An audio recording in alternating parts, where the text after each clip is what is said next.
சார்பில் நடத்தப்படும் பொங்கல் விழாவில் இப்பொழுது நமது பஞ்சாயத்து வார்டு உறுப்பினர் அக்கா ரேணுகா அவர்கள் சில உரையாற்ற இருக்கிறார்கள்.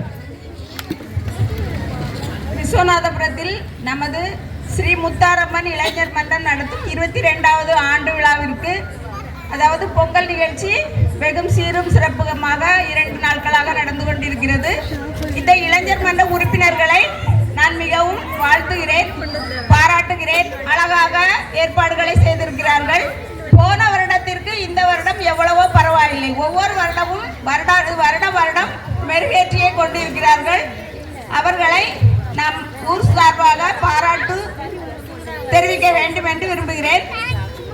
அந்த வகையில் நமது இளைஞர் மன்ற தலைவர் அவர்களுக்கு என் சார்பாக இந்த பொன்னாடையை போர்த்தி கௌரவிக்க வேண்டும் என்று விரும்பி அவர்களை அழைக்கிறேன்.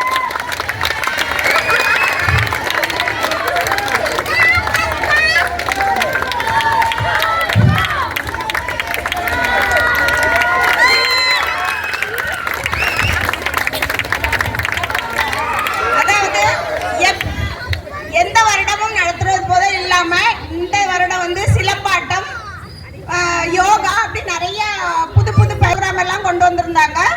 அதனால அவர்களை இந்த நேரத்தில் பாராட்டாம இருக்க முடியல. நம்ம ஊர் மக்கள் எல்லாருமே சேர்ந்து அவங்களுக்கு ரொம்ப சப்போர்ட்டா இருக்கணும். நம்ம ஊர்ல இருந்து இப்ப எல்லாருமே வந்திருந்தாங்கன்னா அந்த சேர் எல்லாமே ஃபுல்லா இருக்கும். ஆனா நிறைய பேர் வரமாட்டேங்கிறாங்க. பகல்ல காலையில விளையாட்டு போட்டி எல்லாமே பாக்குறதுக்கு வந்திருந்த மக்களோட இப்போ நைட்டு ரொம்ப குறையாதான் இருக்கு. இன்னும் மேலும் மேலும் நீங்க எல்லாருமே நம்ம இளைஞர் மன்ற மக்களுக்கு அதாவது உறுப்பினர்களுக்கு ரொம்ப சப்போர்ட் பண்ணணும் அப்படின்ட்டு நான் உங்களை வேண்டி விரும்பி கேட்டுக்கொள்கிறேன். மீண்டும் பொங்கல் வாழ்த்துக்களை தெரிவித்து விடைபெறுகிறேன். நன்றி, வணக்கம்.